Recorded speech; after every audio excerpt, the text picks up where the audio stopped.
Bien, hermano, que el Señor le bendiga y siempre es un gozo, siempre es un placer enorme, es siempre esa gran pasión que surge de un corazón que ama la palabra, que tenemos esta oportunidad de continuar este tema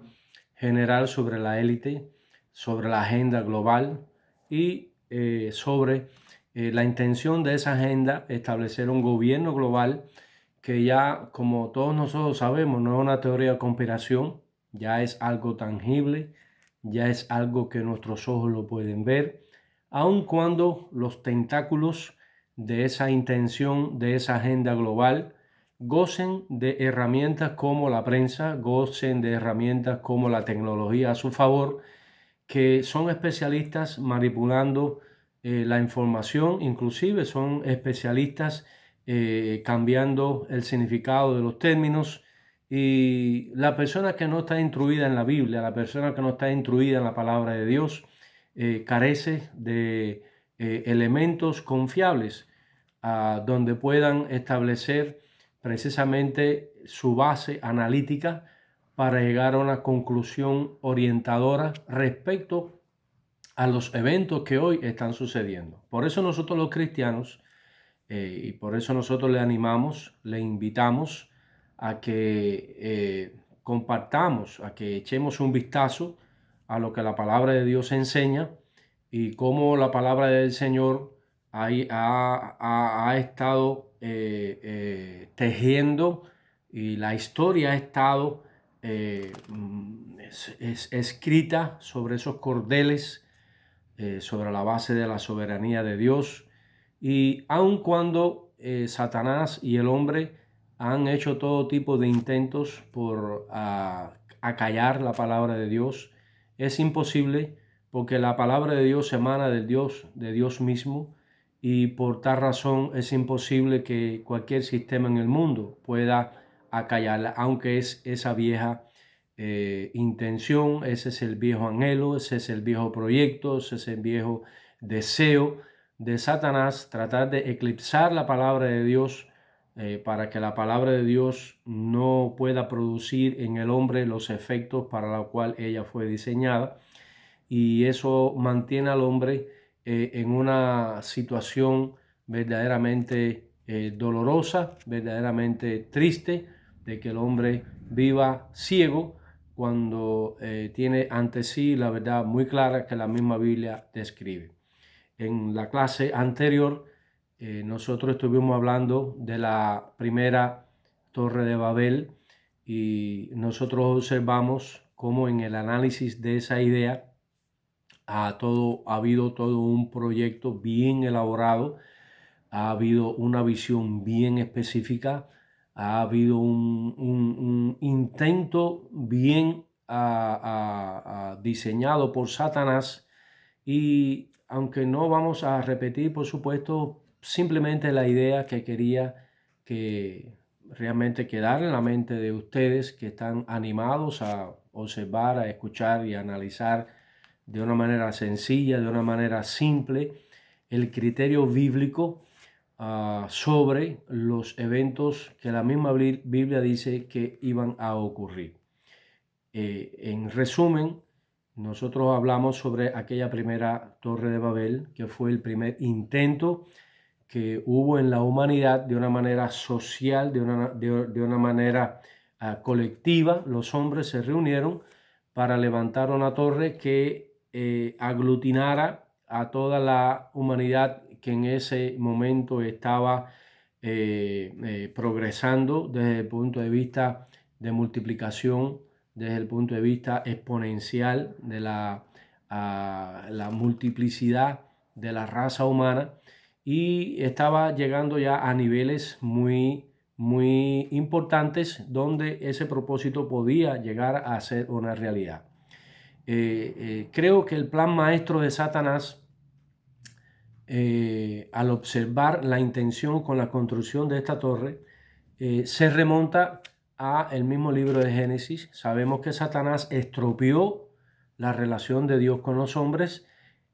tentó a Eva, hizo que Adán y Eva usaran mal su libre voluntad y por ese uso indebido de su libre voluntad, esa relación del hombre con Dios se fracturó, pero recordemos que Génesis capítulo 3 y el versículo 5 aflora la primera mención que las Escrituras habla sobre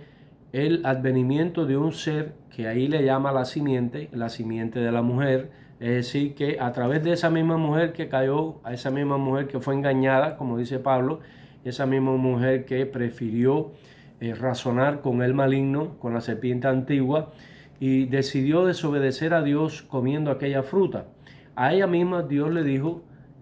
tu simiente herirá en la cabeza a la serpiente, que en este caso representaba el poder del maligno, y esta te herirá en el calcañar. Quiere decir que el Mesías, o sea, la persona que iba a ser enviada a través de esa simiente que nacería de la mujer, sería quien podría revertir ese daño que esa serpiente había, que esa tentación, que ese pecado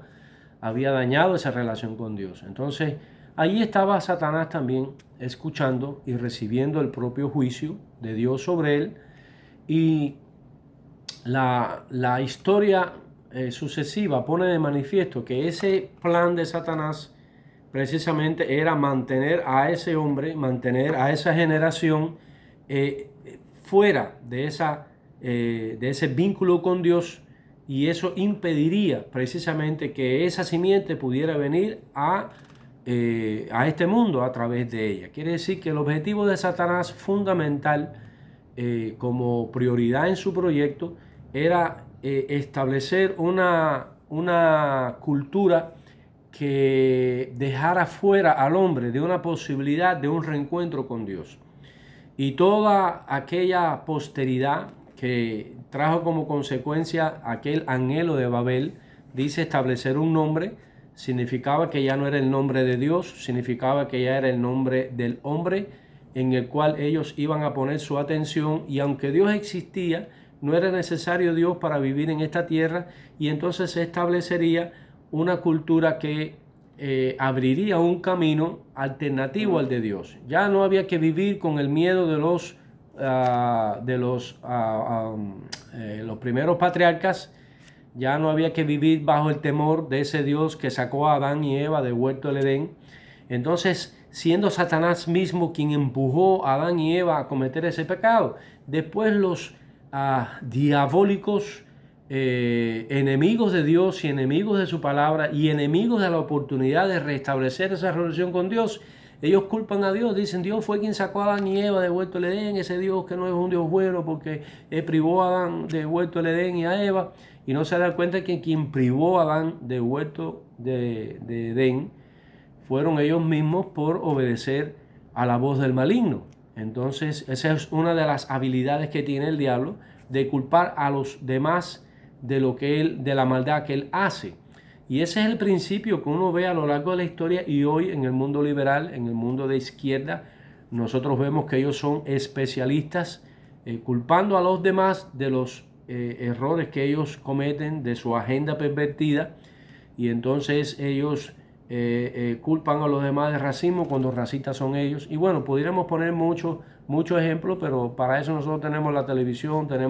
lo vemos todos los días. Nosotros queremos hablar de la Biblia más que de esas cosas. Entonces, ese proyecto de establecer esa cultura era dejar al hombre desvinculado del proyecto de Dios. Entonces, esa primera torre de Babel iba a ser la consumación de ese proyecto. Ya cuando ese proyecto se levantara, esa torre llegara a su cometido espiritual, entonces ya el hombre no tendría necesidad de mirar a un Dios más allá de la torre, porque la torre se iba a convertir en ese centro donde se iban a buscar las soluciones a corto plazo y donde se iban a establecer las regulaciones inclusive de índole espiritual, y ya no era necesario Dios, ya el hombre por sí mismo era capaz de gobernarse, era capaz de subsistir, era capaz de establecer todo, usar todos los recursos que estaban disponibles, que tan ingratamente los utilizan sin darle gracias a quien creó esos recursos para que el hombre los pueda disfrutar. y es un camino descabelladamente maligno, satánico. Entonces, por eso Dios tomó la decisión de romper ese proyecto. Entonces, no se logró esa unión social en esa expansión demográfica, y entonces todos se dividieron y esa obra quedó paralizada. No quedó paralizado el proyecto, no quedó paralizado el anhelo, el sueño, porque Satanás sí lo ha seguido intentando a través de los siglos, a través de esos imperios antiguos, como el imperio segundo babilónico, el imperio medo-persa, el imperio griego, el imperio romano, inclusive Cristo, por la gloria de Dios, a pesar de ese primer intento de Satanás de crear una cultura a través de la cual Dios no encontrara ningún hombre de fe meritorio, a través del cual pudiera venir él a hacerse hombre, vivir entre los hombres y entonces cumplir aquella vieja promesa de herir en la cabeza a Satanás. Esa herida en la cabeza Satanás no quería que la recibiera. Entonces el advenimiento primero de Jesucristo es una victoria del Señor sobre esa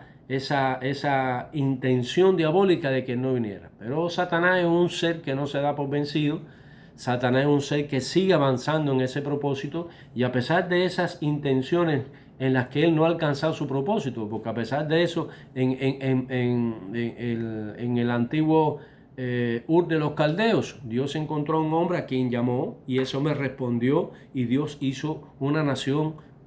con su poder sobrenatural, estableció a Israel en la palestra humana, y a través de Israel estableció un código moral a través de una ley que se llama la Torá, y a través de esa Torá se estableció esa religión, la religión judía, y a través de todo el simbolismo de esa religión, a pesar de que los judíos lo rechazaron, pero todo ese andamiaje religioso simplemente era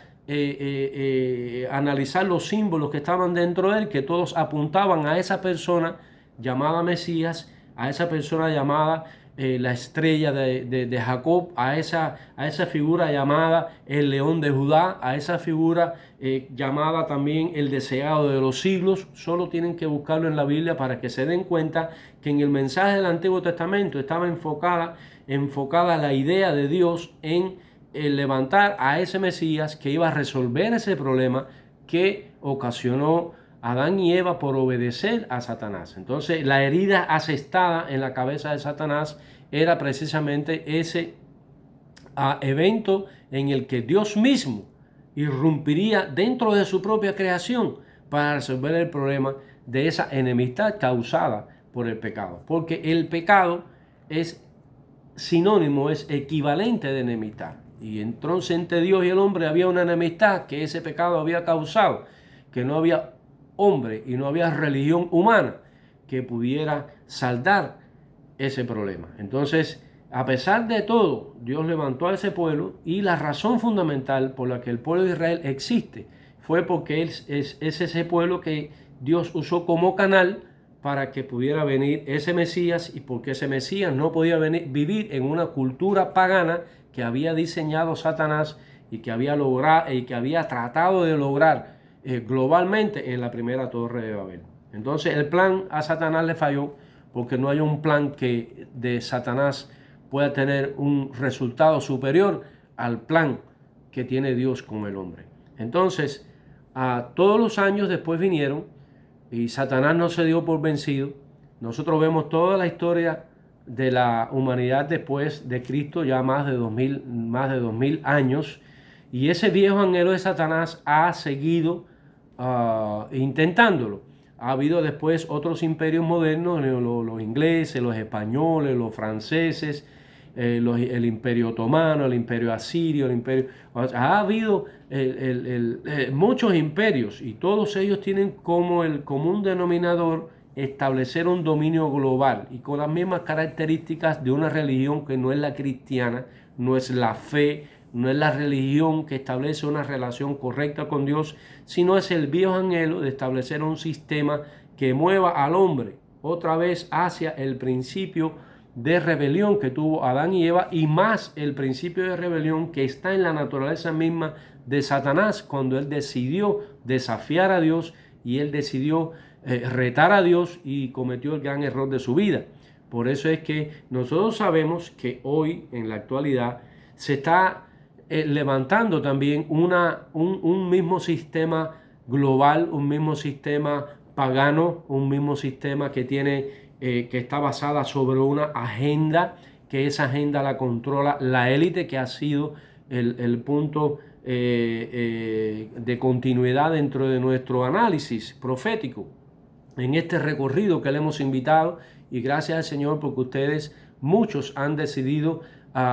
estudiar un poco las Sagradas Escrituras de la manera más sencilla posible, pero que nos ayuda a entender las complejidades más grandes que tiene el mundo. Hoy estamos viviendo precisamente en una de esas grandes complejidades que nos están afectando, pero si no analizamos y si nosotros no entendemos lo que la Biblia dice respecto a esta complejidad de los últimos tiempos, que la Biblia dice que serían días peligrosos, tiempos peligrosos, nosotros entonces estaremos mirando ante nuestros ojos cómo esas profecías se están cumpliendo y no somos capaces de entenderlo, y no somos capaces tampoco de comprender cuál es nuestra función dentro de ese desarrollo. Y nosotros como iglesia debemos ser muy serios y debemos prestarle mucha atención a esta palabra. Entonces, esta segunda torre de Babel no está construida con ladrillos, no está construida con bloques, no está construida con esas habitaciones literales, ni tiene pisos, pero sí desde el punto de vista simbólico, el mensaje que tiene es un mensaje de una estructura espiritual que tiene como base la misma ideología, esa ideología de sembrar en el corazón del hombre una rebelión contra Dios. El hombre que no tiene a Cristo, el hombre que no tiene a Dios, incluyendo judíos y gentiles que no tienen al Señor en su corazón, que no han nacido de nuevo, que no tienen una experiencia de conversión, son caldo de cultivo en esta ideología, porque están en la misma condición de rebelión que tuvo Satanás y el mismo concepto de rebelión que tuvo Adán y Eva y que se transmitió a toda la raza humana. El único que podía parar eso se llama Jesucristo, para eso Él vino. El único que puede revertir ese daño se llama Jesús en la cruz del Calvario, que con esa sangre que Él derramó ahí en la cruz hace propiciación, propicia una posibilidad de relación real de Dios con el hombre a través de ese reconocimiento y plegar nuestra voluntad a la voluntad de Dios, pero de una manera libre. Dios respeta siempre nuestra libre voluntad y nosotros llegamos a entender por nuestra necesidad interior que necesitamos precisamente a ese Cristo que perdone nuestra iniquidad, que perdone nuestros pecados, que perdone nuestra soberbia, que perdone nuestros desvíos, que perdone nuestro errar al blanco. Entonces, ese principio de salvación, ese principio de restauración, ese principio que es el único que hace nueva a una criatura, de modo que si alguno está en Cristo, nueva criatura es. Las cosas viejas pasaron. La persona que no viene a Cristo no nace de nuevo. La persona que no ha nacido de nuevo está en el camino a la construcción de esa torre que se está edificando a lo largo de los siglos, pero que ahora Satanás está contando con herramientas que también tienen carácter global. Acuérdense que la Torre de Babel tuvo un intento global, pero a través de los siglos después no se ha logrado conciliar esa posibilidad global porque las condiciones no lo permitían. Pero hoy la agenda global, a través de la globalización y a través de sus herramientas, que son herramientas de la tecnología, después que se inventó el internet, ha venido las redes sociales. Las redes sociales han sido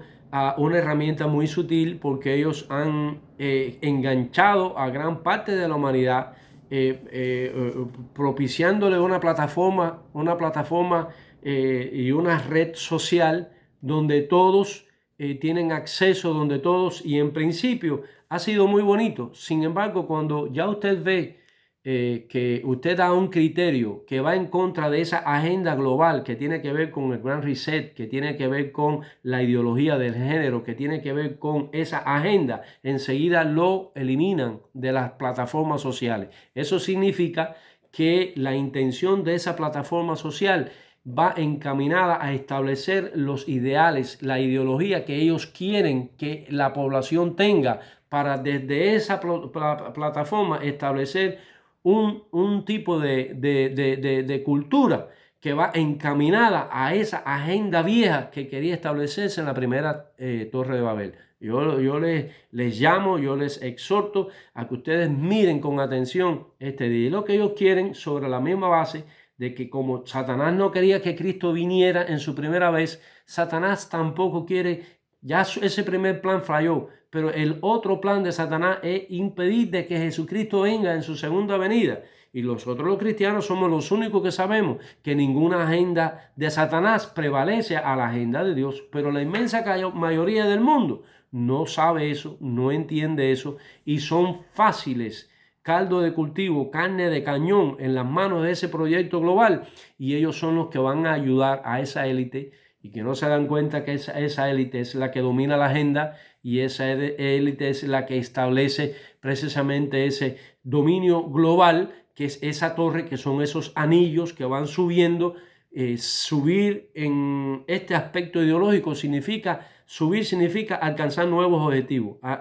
ya han alcanzado el objetivo de conectar al mundo a través de las redes sociales, a través de la globalización que comenzó con el intercambio comercial. Muy bueno que yo aquí en Miami pueda comer plátanos que se producen del Perú, que pueda en Japón puedan tomar café que se produce en Cuba, y esa globalización no es mala, pero ya cuando viene a una agenda global es manipular esas posibilidades, y ya eso se está mirando que se hace a través del Banco Mundial, a través del Banco Financiero, a través de las grandes entidades internacionales, la ONU, a través de la Unión Europea, a través de todos esos organismos multinacionales, tienen ese mismo objetivo. Y hay gobiernos que han perdido su soberanía porque no tienen la capacidad para vender, para pagar las deudas que tienen. Y ha habido anteriormente, yo recuerdo en mi país, su presidente decía que la deuda externa era impagable. Él no era tonto ni era estúpido, sabía que había una deuda que si tú te involucrabas dentro de la deuda, lógicamente perdías su soberanía. Y ese es un gobierno que tiene 62 años, ahí, que le ha debido al mundo entero, pero ha dicho no vamos a pagar la deuda, porque pagar la deuda significa perder la soberanía. ¿Por qué? Porque esa deuda fue diseñada para llevar a la crisis económica, y para evitar que esos países puedan tener una economía independiente. Entonces ya esa élite comienza a gobernar. Y hoy por hoy vemos que, por ejemplo, en mi mismo país, vemos que está desarrollándose una agenda que tiene que ver con la ideología de género, que era imposible pensarlo en las primeras décadas de la revolución. Es decir, que los mismos gobiernos van cediendo, no importa la actitud que hayan tenido hace algunas décadas, en la medida que los años van y la economía va siendo estrangulada por estas grandes corporaciones y por estos grandes bancos en el mundo, llega el momento que esos que manejan esos bancos son los que gobiernan los países. Ya esa élite va sobre los gobiernos, va sobre la ley, y van imponiendo al mundo precisamente esa agenda